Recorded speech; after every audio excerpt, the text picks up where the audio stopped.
Prav lep pozdrav vsem ljubiteljem pravljic. Danes bomo šli pa kar daleč. Tule je tibetanska ljudska pravljica Tiger in človek. Nekoč sta v džungli živela tigra z mladički. Mladi tigrčki so se igrali in se ruvali med seboj. Nekega dne pa je oče tiger hudo zbolel. K sebi je poklical svoje 3 mladiče in jih nagovoril: Zapomnite si, mali moji, da je tiger kralj džungle. Vse lahko preganja in vsemu vlada, samo eno bitje je močnejše od njega. Človek. Čuvajte se človeka in ne bližajte se mu. Nagnil je glavo in umrl. Mladiči so rasli in zrasli v močne tigre. Razdelili so si džunglo in mirno živeli v njej. Starejša 2 sta se držala očetovega svarila. Lovila sta živali v gozdu in se umaknila, če sta zaslutila v bližini človeka. Najmlajšega pa je očetov nasvet vznemirjal. Kakšen neki je človek? Zakaj je močnejši od mene? S čim? Je večji? Močnejši? Mogočnejši?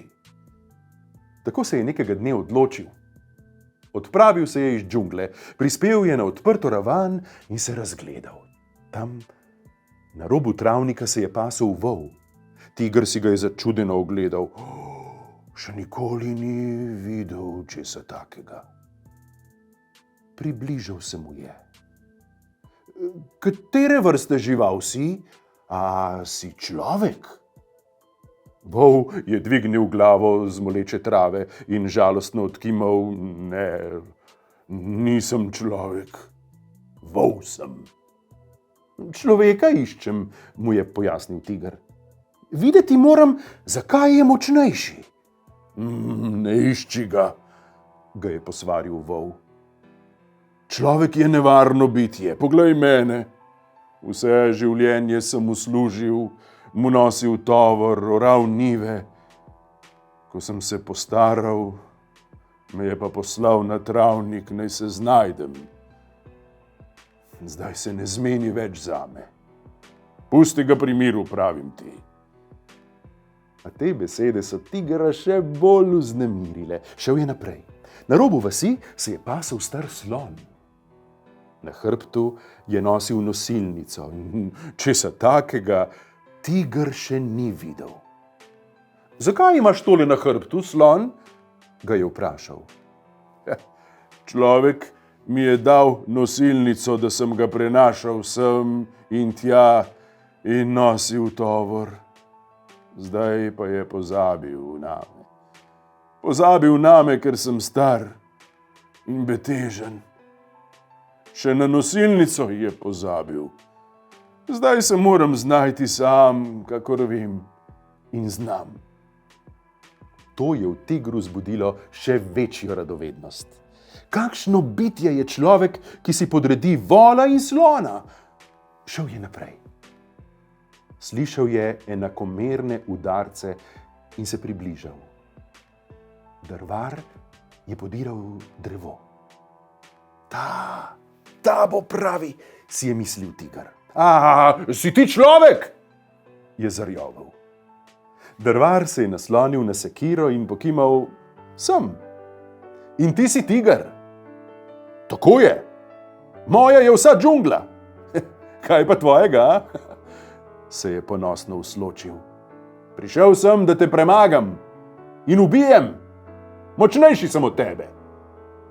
Človek se je zakrohotal. Ne boš me premagal, niti ubil. Morda imaš mišice, a močnejši sem jaz. Pridi, da ti pokažem, kaj je mojega. Peljal ga je do svoje hiše, zgrajene iz močnih hlodov. Vidiš, to je moje. Pokažem ti, kako se uporablja. Šel je v hišo in zaprl vrata. Skozi okno je govoril tigru. Vidiš, kako neumno bitje je tiger v primerjavi s človekom, a? Vi živite v jamah, V džungli veter vas biča, dež pere, sonce žge, mi ljudje pa imamo dom, da se vanj lahko zapremo in smo varni, varni predvsem tudi pred zvermi. Zdaj je tiger postal besen. Ti ne smeš imeti take lepe hiše. Jaz sem kralj, jaz sem mogočnejši. Takoj ven! Daj mi svojo hišo. Človek je ubogljivo šel iz hiše. Naj bo, je rekel in spustil tigra mimo sebe v svoj dom. Nato je zaloputnil vrata in jih zapahnil od zunaj. Zdaj pa kraljuj, je še rekel in tigra pustil v hiši stradati do smrti.